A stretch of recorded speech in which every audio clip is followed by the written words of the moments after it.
Hi, Sarah. Thank you so much for coming to our show. I really, really appreciate it. So, how are you doing today?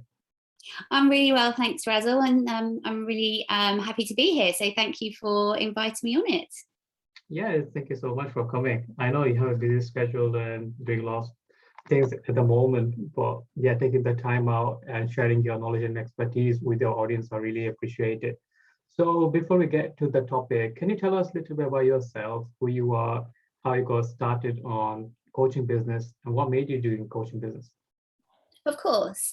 So for those that don't know me, my name is Sarah Helen King. I'm a psychologist and wellness coach, and my business is called Invigorise. And I basically help men and women who are unhealthy in a number of ways feel better. So those that could be anything to do with weight, or if they're struggling with finding the motivation to exercise, they could be struggling with coping with stress, or maybe they're just not getting a very good night's sleep. So it's kind of looking at the whole wellness, and like the whole story, not just focusing on one thing. And I think that's quite important at the moment, especially with things, how, you know, the world, how it's kind of sort of portrayed itself in the last 18 months. I think a lot of people have been really struggling with how they feel ultimately, and looking for ways to kind of solve that.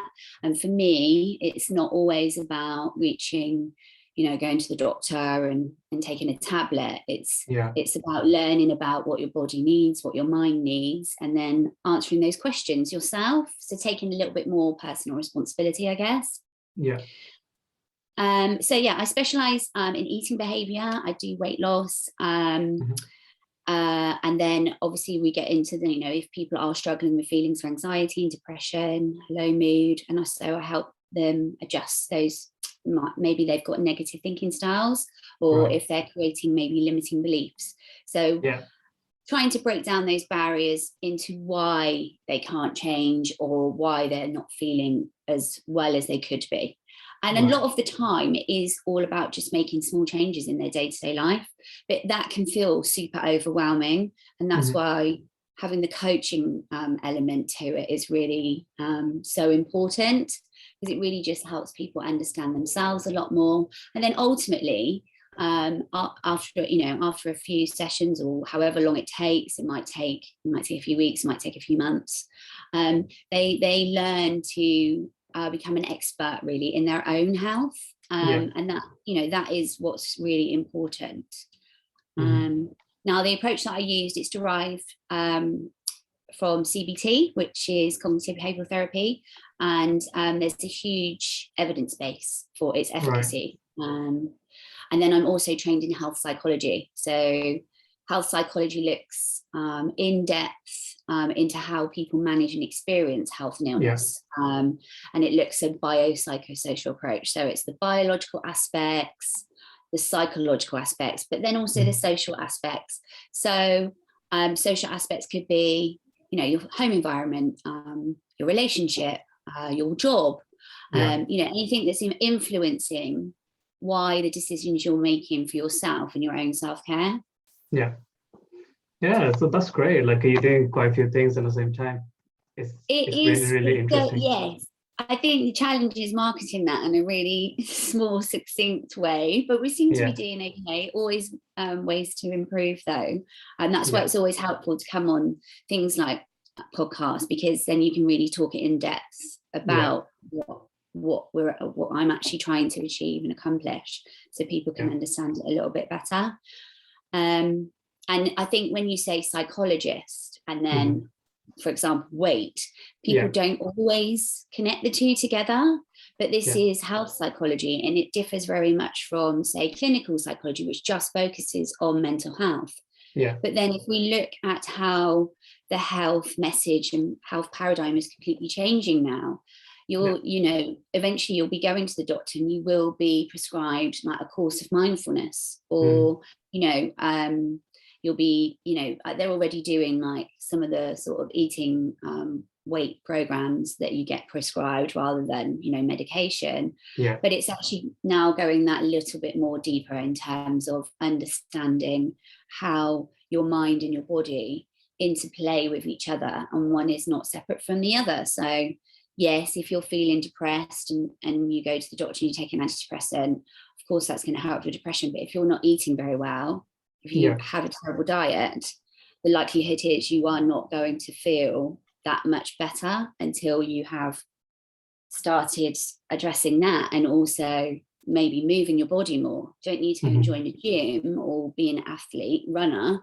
but actually going for a half an hour walk a day is super significant in helping you feel better. And over the course of like a week, a month, a few months, that is what's really going to sort of make the significant differences.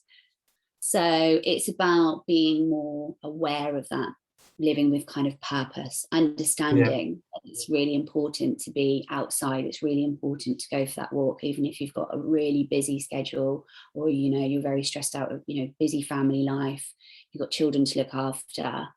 Everybody, no matter where they are in life in terms of a socioeconomic status, can always find some time to put themselves first and give themselves that, you know, that kind of acknowledgement that they deserve it.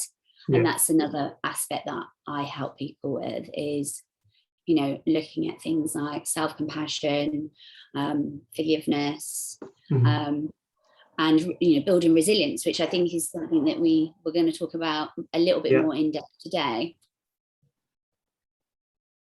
Yeah. So how long have you been helping others? Like when you actually started getting clients and helping them? So how Invigorise kind of started was when I was pregnant. I'd obviously left my corporate job to go on maternity leave. It was in 2008. I worked in the financial sector, so it was 2008. And actually, whilst I was on maternity leave, there was the massive crash. So going back, it was a bit complex. There were a few things going on, and for one reason or another, I ended up going, you know, leaving there and thinking, well, what else can I do now? And through that kind of journey, I had, like most mums that are pregnant, put on some weight, and post kind of baby, when I was ready, I thought, right, you know, I want to really kind of lose this.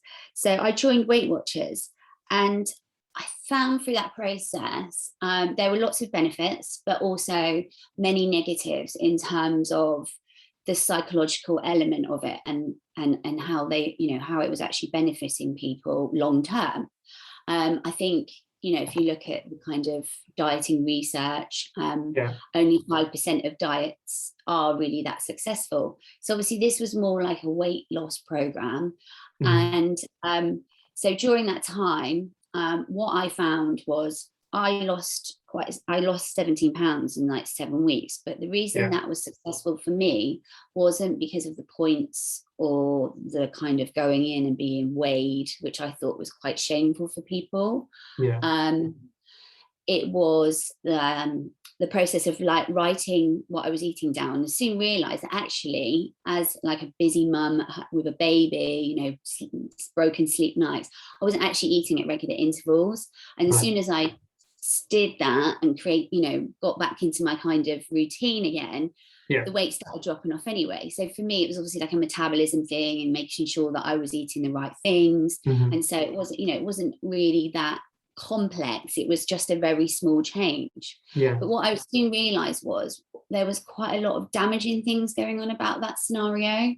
I just would watch people go into the room, and lots of people that were quite heavily overweight, they were stripping off their clothes just so they could get on these scales in front of other people to be lighter.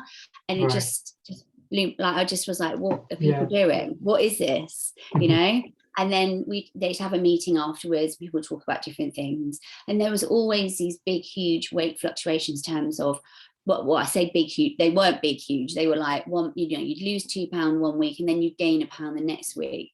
And it was, you could just see people so deflated all the time. Like they'd get elated when they'd lost weight, but then the week after they'd come back and, they'd put it back on again. But it was so marginal anyway, these amounts, and they just didn't seem like they were getting anywhere.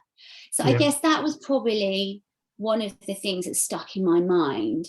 and I had more questions and I had answers, and I hadn't even thought about like psychology at that point. It was just that when I was thinking about, well, what am I going to do now, because obviously I've left my career and I want to do something else, I felt like I needed to do something else that was more meaningful, and it just kind of evolved from there. So I went to uni with a small baby. I did an online degree, which was part like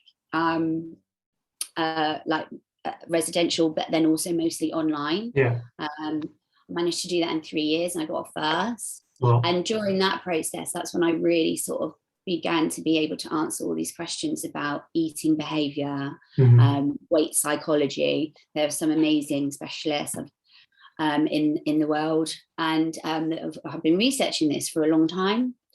And so that's how it kind of led into, I was channeling all my kind of assessments into bulimia and anorexia and normalized eating behavior, weight loss, dieting. But then there was also this element of health and overall sort of understanding of this biopsychosocial approach. And that was really interesting for me. So when I delved a little bit more into that and I finished my degree, I realized that's where I wanted to specialize in, because I always knew that I felt like there was a gap in the world where, you know, the doctor wasn't really identifying these things, and it felt like there was something there, which is why, you know, I set up Invigorise to kind of plug that gap, so to speak. But it's, you know, it's still a learning journey. And then postgraduate after that, I then did additional training and coaching, and really sort of put everything together in terms of like the cognitive behavioral side. So that is more to do with, it differs from counselling in terms of you're looking at the here and now and the way forward, whereas with a lot of talking therapy, you may be going back to previous experiences that you've had. And that's not to say that, you know, I don't address that with my clients. You know, if there's something that they need to talk about, then of course I'm there to listen. But what from my perspective and my approach is all about, you know, the here and now. This is where we are right now. Where do you want to be in the future, and how can we kind of get you there? And then implementing that in a really easy, simplistic way, so it's not taxing in your day-to-day life, because it's that's what causes people to fail. You know, how many times do people in January join the gym, right? And a significant amount of those do not get past, you know, February or March. Because they have the initial motivation to want to do it, but then for whatever reason, you know, life takes over, the job, the kids, something gets in that way, and then they feel like a failure. So that makes them feel shame, guilt, remorse, and then it just kind of cycles into not doing it, basically. And that's for lots of things, that, you know, that kind of process. And that's all psychology. That's all helping somebody understand why that's happening and how you can kind of change it. That's interesting. That's a great story. Like you get the degree when you had a child and everything wasn't easy. No, as it far as wasn't. I know, like when you have like a kid's newborn child and everything. And I was on my own at the time. I separated with my partner as well, so it was a lot of, hence the kind of irregular kind of eating patterns, because obviously if you've got two people there, you can kind of share the burden. So that was that, you know, it's just learning about what is happening with you, and then understanding that you can change it, and it's okay. And it may take some people it could be an instantaneous change, because once they have the knowledge to know what it is that's stopping them from getting to where they want to be. You know, if it's weight, why am I overweight? I wake up in the morning, I look at myself, you know, I really don't like the person that I am. I can't fit into my clothes anymore. You know, I'm covering myself up. You know, why would you put yourself through that if you know that you can change it? You know, maybe you've got a really stressful job, and, you know, you're always like stressed out, you're drinking loads of cups of coffee in the morning just to get you through the day. You come home, you're not really very happy. You might have other tasks to do, you know, husband, wife, whoever it is at home, you know, maybe nobody. Like it's, you know, it's you're not sleeping very well. Then it's just just escalates. And what started off as a small thing just becomes daily life and you never do anything about it. And then, and sadly, what happens is with these type of lifestyles, very soon, not later, it's going to develop into quite a serious chronic condition. And this is what we're seeing now. There's lots of evidence to prove this. You know, people are hitting 40, 45, and they're getting quite significant disease, like cancers that are preventable, type 2 diabetes. They're higher risk of stroke, higher risk of even dementia as well. Early onset dementia has now been linked to lifestyle behaviours. So whereas some people, you know, believe that you cannot prevent getting cancer or you can't prevent getting dementia, you absolutely can. You can. And the research is there to prove it. It's about, again, prioritising your self-care, understanding what's stopping you, those barriers, and healing. You know, understanding if it's more self-compassion you need, if it's more forgiveness, if it's building resilience. It's like, if it's things that you can do that can help you, that's what I'm trying to achieve. And that's not always obvious. I think you can, you know, you can go on a diet yourself. You can book in some therapy sessions. But I just think it's really important to look at it all together. And that's what, you know, that's what I do. That's what we do at Invigorise. And that is the message that I've, you know, been kind of spreading. So for the last 3 years, we've been doing it. So we continue. We've won a couple of awards, which is quite exciting. Oh, congratulations. Thank you. So, you know. What are they awards for? Sorry. So we were voted best health and wellness coaching programs this year, and then last year we won best bespoke health and wellness coaching provider by Global Healthcare and Pharmaceuticals, which is like a global health magazine that just you know, basically recognises people in the industry that are really trying to make a difference. Because that is, you know, that's great. what myself and lots of my colleagues are trying to do. That's why we do what we do. It is about ultimately helping people live longer and happier and healthier, because I think we all deserve that. Yeah, that's great. So, like, let's get to the topic. So the topic you're really passionate and wanted to talk about resilience. So I wanted to know for our audience, what is resilience and how we can get over it and keep moving forward with their life?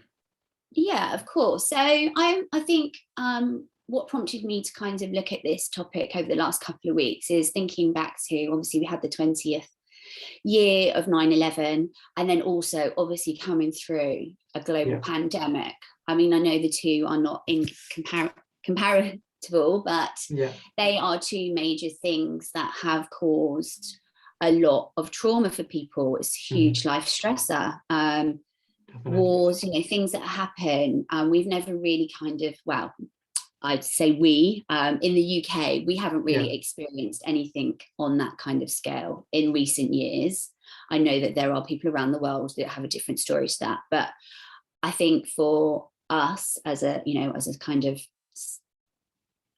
country, it's, I think looking back at things obviously that happened at 9/11, that 20-year anniversary, it was really quite significant, you know, that how Americans specifically had overcome that and had managed to rebuild their lives really quite quickly. I went to Ground Zero 4 months after 9/11, and I, you know, it was still just, it looked like a building site, but everywhere around it was, you know, just like it had never happened. And when you see all the coverage, you know, the videos reminding you, it's probably, I mean, there's so much more footage now available, right, which you probably haven't ever looked at. I know this is just from a personal level, you know, just realizing this, you know, the significant scale of how traumatizing that must have been, and then to see how people, you know, pick themselves back up and really, you know, just kind of had to carry on. So and that, you know, that comes from being resilient. It's how people cope with life-changing situations and their capacity to be strong, tough, you know, to be tough, their toughness, and how it helps us recover quickly. So I think the psychological research is really sort of identifying that actually resilience is very ordinary and not that extraordinary. Right. But building resilience, that can take time. And obviously, having a lot of lived experience. So Mm. some people may be more resilient to others naturally. A lot of the time, though, it's probably through different kind of adverse things that have happened, Yeah. and how you kind of cope with it, because we can all all our eyes out, stop life completely, and say I can't do this, even in the worst scenarios that affect Yeah. us. And that that's nothing wrong with that. You've got to give yourself time to heal if there's something that has personally happened to you as well. That's also important. But it's then knowing that you have to kind of find that fight somewhere to continue, because there'll be someone else. There's some other reason to live. There's some other reason, even if it's maybe you can make a difference to someone else's life, for whatever that is. So yeah, it's just about building resilience. So the first, obviously, aspect of that is you do need the intention, first of all. But then you need the understanding that there's different facets to obviously everyone's life. But I think we kind of identify that there's 4 key components, and that will maximize your capability to be more resilient. So even if you feel like, I don't know, you never handle situations really well, you struggle to cope, like you might not even recognize that about yourself, can still become more resilient. You don't need to accept that, oh, that's just me, that's who I am. So it's all about, so the 4 elements are connection, self-care, so wellness, having healthy thoughts. So that's not to say, oh, you must be positive all the time. It's identifying that if you are having negative thinking, how you can switch that to healthy thoughts. What are healthy thoughts? And then also the 4th component is like living with purpose. So the first element, so that's connection, that's building your connections. So that is about prioritizing your relationships, or perhaps making a concerted effort. If it's not one-on-one relationships like your partner or a friend, you may not have a partner, you may not have seen your friends for a little while, maybe something has happened or they've gone abroad or something, but can you find a group, making concerted effort to join something else? It could be a church group, or it could be a sports club, it could be somewhere that you have something that you can connect with people, and that they will then offer you support in terms of, I'm not saying they're going to be counselling you, but it's something that helps you feel connected to other people, because that's super important for all of us. And that really helps us become more resilient. A lot of the time, again, when something bad happens, the immediate thing is to isolate yourself, especially to deal with that emotional pain, because you don't want to talk to anybody, you don't want to be around anyone. But actually connecting yourself to compassionate people, just even making time for lunch with a friend, or going to play some sports with somebody, or that can really, really help you realize that you're not alone and that you don't need to go through it. Just keeping yourself busy in a positive manner, like being around in the positive, like you said, going for a sports, going to the gym, communicate others, making new friends, probably. So that really works. Even if it's just a walk with a friend, just something that you can feel that you can get to if things are really sort of tough. It is going to help you. It's going to help you, it may not even help you feel better at the time, but it underlyingly helps you develop that resilience. These are things that, we do that we're not really maybe aware of ourselves. And obviously that's psychology is all about trying to help people understand that, because again, when you have awareness, when you have knowledge, that's when you can become stronger in any kind of shape or form, right? Yeah, definitely, because I can relate to that, like a resilience and address. So the thing was, when I was 13 years old, I lost both my parents, age of 13, and lived on my own. Oh For gosh, that I'm so time, sorry. it's all right. So my dad had a cancer. He's been fighting for like 2 years. He had a lung cancer. So we knew he's not going to survive because the doctor said like any time could be his last because he was in the fourth stage. And within like one, my dad passed away. Within 90 days, my mom passed away as well because God. they loved each other and she's on depression and Oh, anxiety, everything. So she's like keep on saying on her dreams, she keep on saying my dad and everything. So she had a heart attack and she passed away, and I was 13 years old. So that gosh, that's so time, bad. moment, yeah, I was all alone that time. And only thing kept me move forward. I couldn't go sleep in the night time. This is the only time like I had this time for myself because there is no one else. So I couldn't go sleep all night. I was to sleep in the morning time around 5, 6 o'clock, like 2, 3 hours here and there. But during the whole day, because that time I'm just learning about my life and there is no one to tell me like what to do and how to go through this kind of situation. Yeah. Went to doctor, they gave me some antidepressant medication and all that, just put you sleep, to be honest, nothing else. But I put my mind into like get into business, learn about business. I put my mind into like losing my weight. I was overweight that time and just playing Hmm. badminton 6, 7 hours straight every evening. So yeah, that thing made me more like being a positive person and also go through the tough times.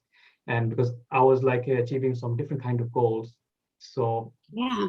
for having that grief for my parents and everything, it got a lot lower. I know I miss them, and then when I come to bed and everything, because I'm all alone that time. But other Oh, than that, like 18 hours of my day was busy. Because during the daytime, going to school, learning about business, then in afternoon, I'm playing all evening, sometimes going gym here and there. So yeah, for resilience really worked. But right now, if something bad happens, I know how to cope. I know yeah. like it's not the end of the world. I can put myself back on it, and I have a ritual what I need to do. So some people Yeah. could be like going to church, going to mosque if you follow your religious things. So I follow like I'm a Muslim, so I pray, I go to mosque, being around with the positive people, then Yeah. go do some exercise or sports and talk to my wife right now, share something, which one like I'm confused about or like I need to share with someone. So like you mentioned, talk to your friends and family if you have a partner as well. So yeah, Yeah. That's amazing. Oh, what a story, what a story that you've been through. Did you have other family members there to sort of help and guide you, or was it really just all on your own? I had a one cousin brother, but he was like here and there, coming and going. So it just he was like young as well. That time he was like Yeah. 2022, and no one dealt with it. He didn't lose his parents as well, and I was 13. So if you don't go through something, you can't really advise someone. No, no, of And course. and even though someone who's there, like when you're like being a child, just like a teenager, that's a different story. Like if compared to you lose someone right now, my age, I'm 27 years old. So if I lose someone Yeah. else right now, it would be like I understand and everything's going on. Especially like I was being homeschooled and I had a proper good relationship with my parents. Yeah. So it was tough for me that uh, Oh, because I didn't know bless how to you. feed myself properly because my mom used to feed me all the time.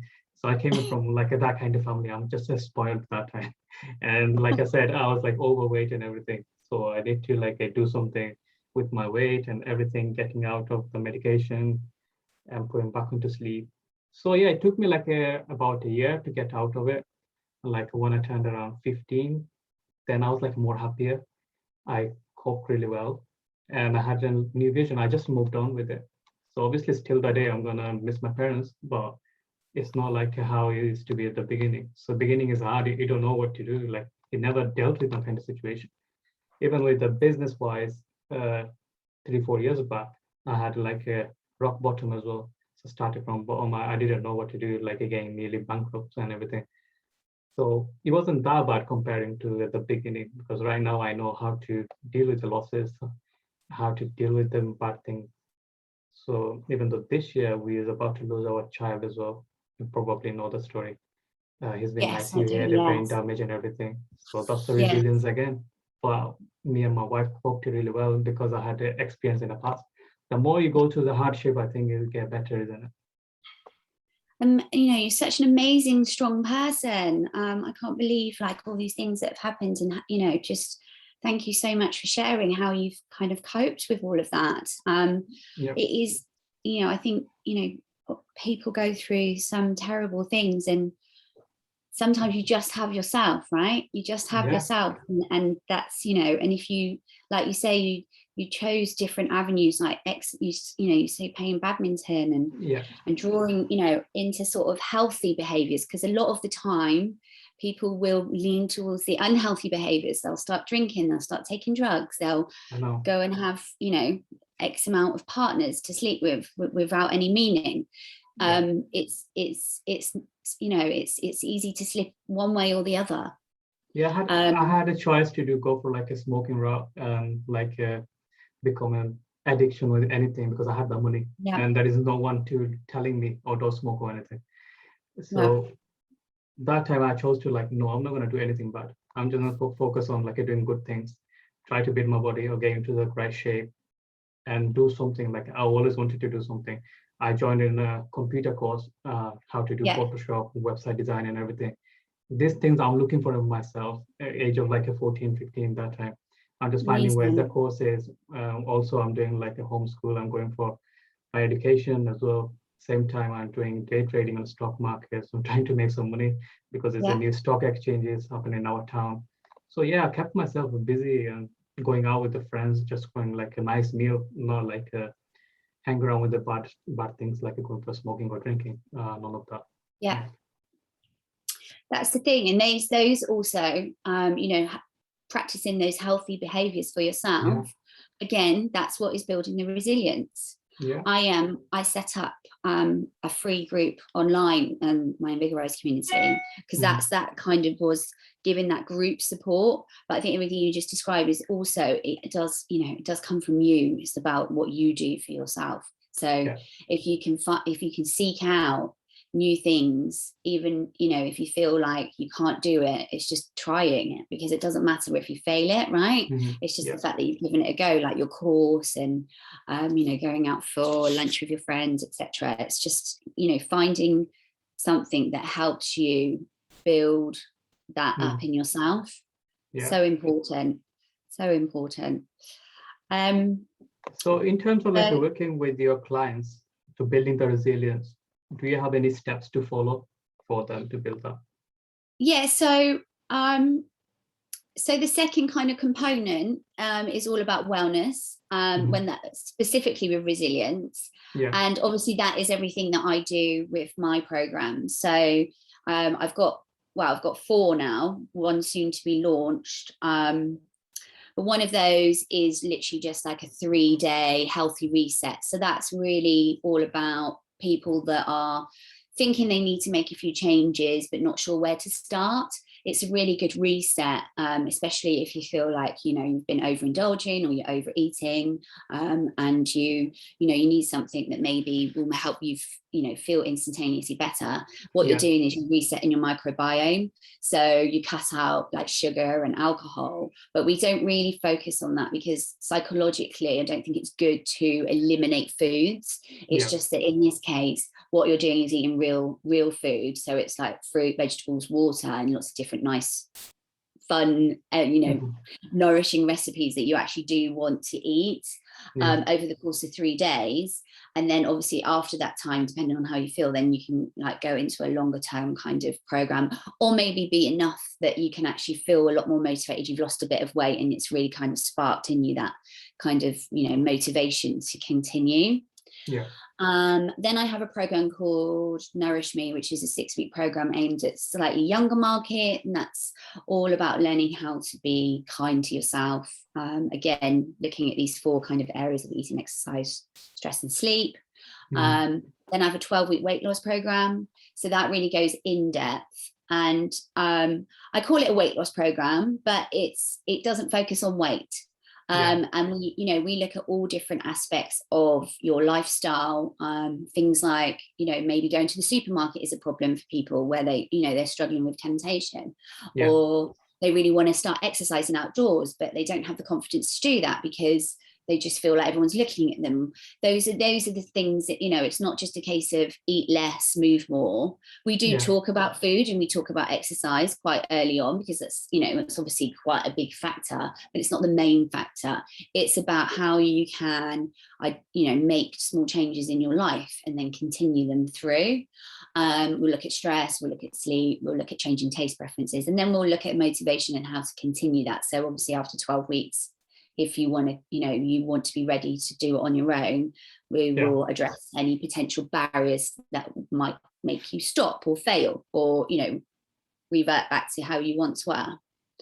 So so obviously, you know, you don't need to do one of those programs to focus on building resilience, though. It's for the wellness aspect. It's what's really important is it's about identifying, you know, what you're eating, your self-care basically, and how you can kind of take care of your body. So it's, you know, again, like I mentioned, it's that combined approach. So having proper nutrition, sleep, making sure you drink enough water. So many of my clients, especially weight loss clients, come to me, and one of the first questions I ask them is, you know, they say, oh, you know, I'm overweight, I've been trying to lose weight for ages, I do this, I go to the gym, I diet, blah, blah. How much water do you drink? And they're like, oh, I'm terrible at drinking water. It's like your body's made up mostly of water. It's like you have to hydrate yourself. Like having 10 cups of coffee a day does not count as water. It's got water in it, but it's not the same thing. You need that fresh, clear, preferably flat water. It can be tap water, but it doesn't need to be out of a bottle. But you need to replenish yourself. You need to learn how to drink more water. That's a major significant element. You know, that's again part of the program is, well, how can I do that? And that's what I teach my clients. So it's, for example, water. I tell a lot of people, just put a timer in your phone and set yourself a timer every 2 hours to drink a glass of water. That has really good, significant results, because it's just a little memo reminder. And once you then get into that habit, quite quickly, your body will then start asking for it.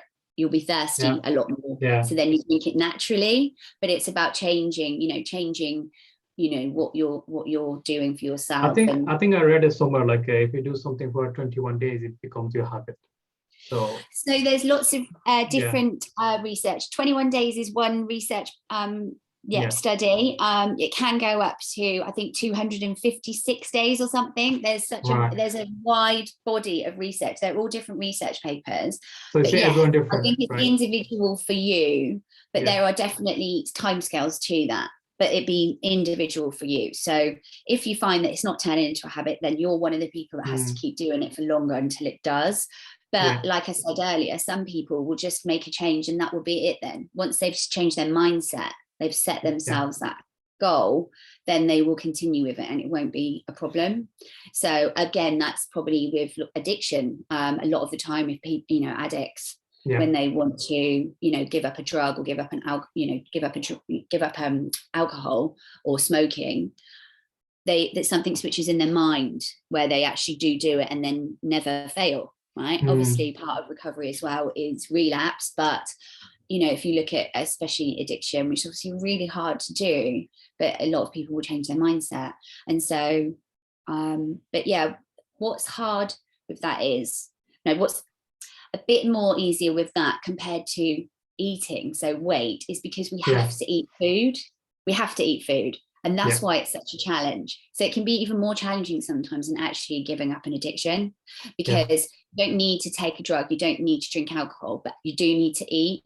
So that's why a lot of people will fail when they're trying to change their eating behavior, because of the habits, the thoughts that are attached to it, the emotion that they've attached to food, the reasons why they eat when they do and what they're eating. Is it tiredness? Is it boredom?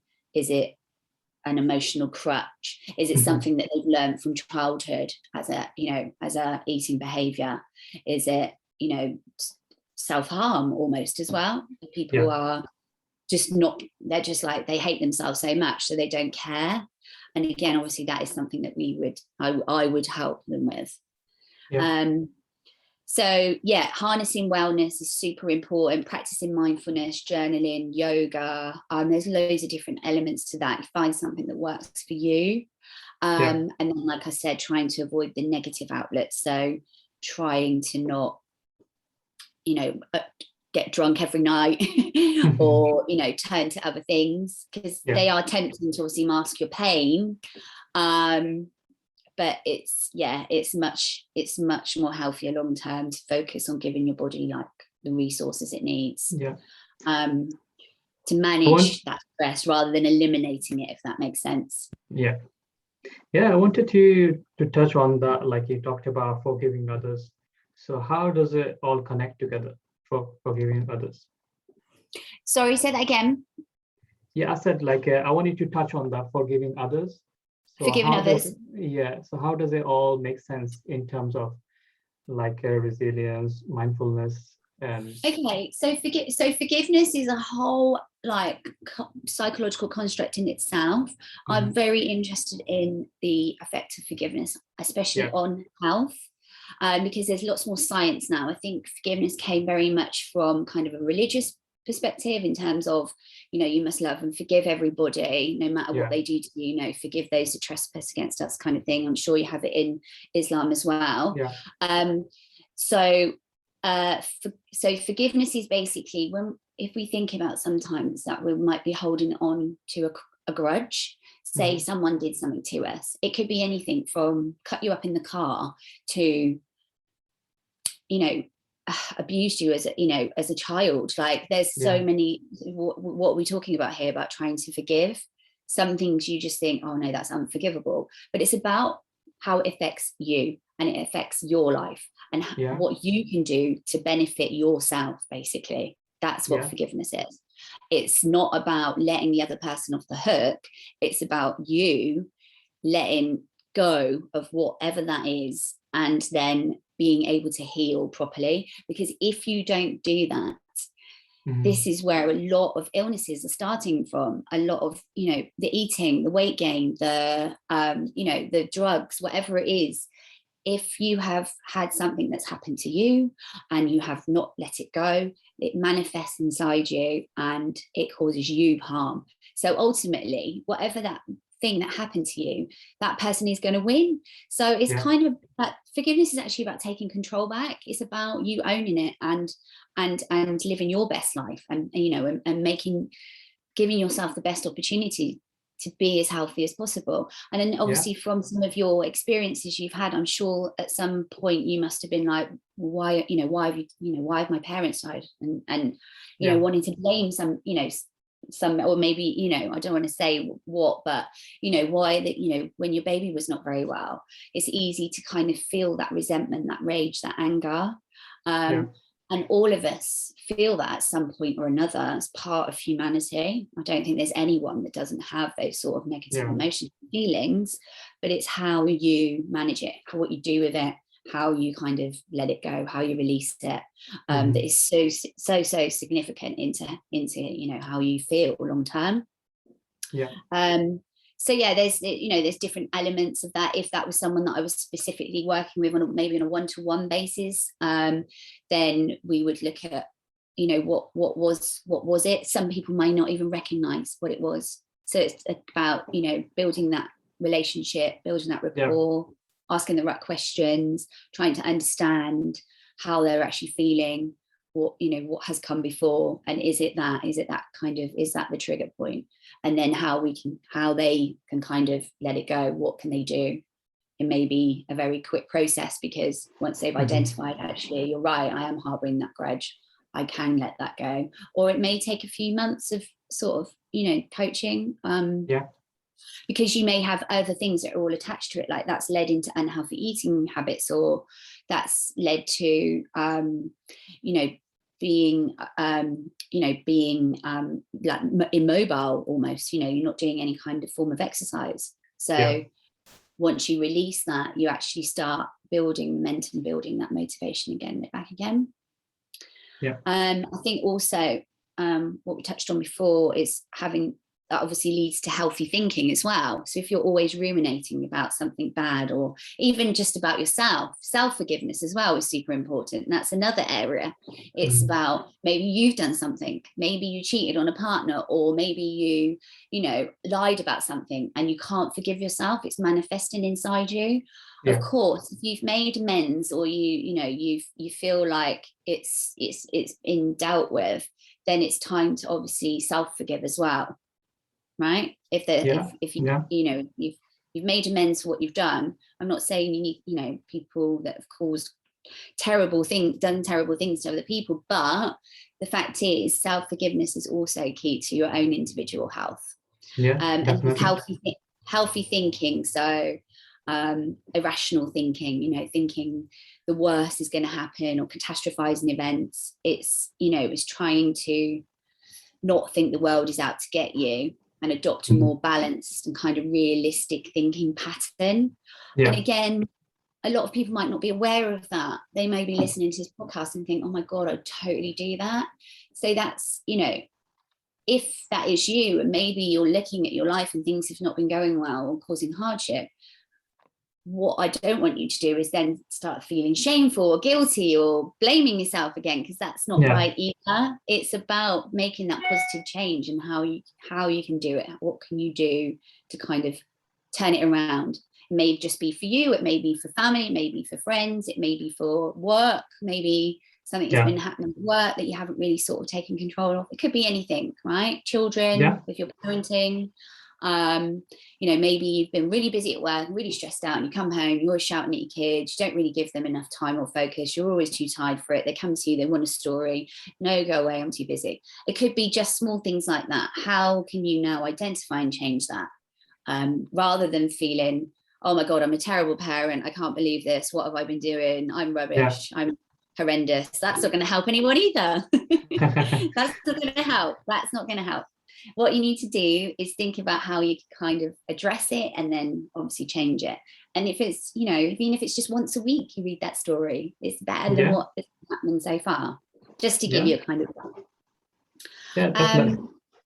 And learning from the past as well, obviously, like I mentioned before, the lived experience, like you mentioned as well, that's really, really important. Having hope, so hope for a positive future, and accepting change as well, because when these things happen, we haven't planned them. They do feel sometimes a bit out of our control, or maybe we've created them, but then we didn't see it at the time, and now we've got to do something about it. So it's accepting change, and you know, accepting what can't be changed, but understanding what circumstances you can actually change and alter. That's great. So and again, that all encompasses building resilience. And then I think the final element is living with purpose. So what does that mean? That's individual to everybody. What does that mean to you? What does living with purpose, does that mean helping others? So do you do some charity work, or do you you know, connect with other people, or maybe family members you haven't spoke to for a while that you know you can kind of help out? Being a bit more proactive,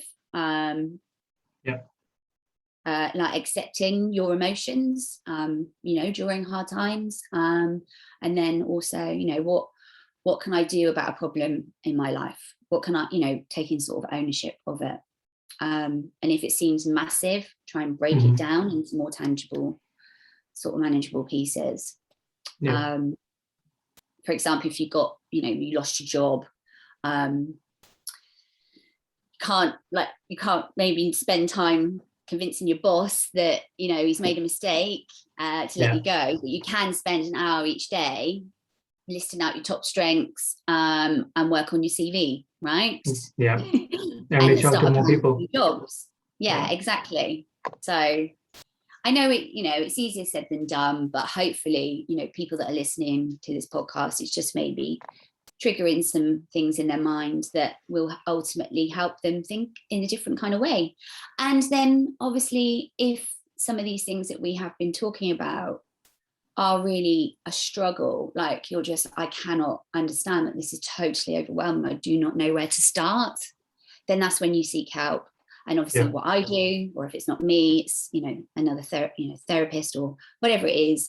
But I'm always, you know, you can book a call in with me on my website. We can have a conversation about how we can work together and how I can help that. And then if it doesn't feel right for that person, then that's absolutely fine. It's, you know, it's just about helping you and unravel what's been going on, and then deciding what it is that you can do yourself, and whether or not you actually do need to invest in yourself and get additional support. And I think that's the other key thing as well, especially, I know this is maybe going out globally, but I think in the UK, we have the NHS service. So a lot of the time, people don't think that they need to spend money investing in support because it's health. And so they're like, well, I don't need to do that, I've got the NHS. Well, that's great. But if you're not utilising that support, if you're not getting that help that you need, then you're just going to stay stuck in exactly where you are at exactly the same place. So it's about understanding that, yes, sometimes you do need to make a financial investment into that help. You do need to pay for therapy, you do need to pay for coaching, because it's ultimately going to benefit your life. People don't think twice about buying a new car. People don't think twice about, well, I say think twice, of course they think twice, but they will happily spend thousands and thousands of pounds on cars. They'll buy houses, you know, for hundreds of thousands of pounds.